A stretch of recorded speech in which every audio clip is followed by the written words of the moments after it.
Անի որ մեր մոտ ըստ սահմանադրության կրոնը եւ եկեղեցին մասնավորապես անջատված է, տարանջատված է պետությունից, ընդհանրապես ոչ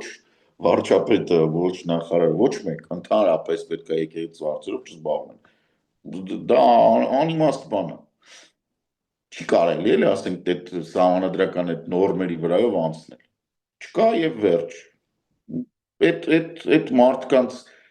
գործունեությունը որպես մարդ, որոնք եկեղեցուն են պատկանում, ինքը տարանջատված է պետությունից։ Եղբայր, դու իրանց ոչ կառավարում ես, ոչ իրանց վրա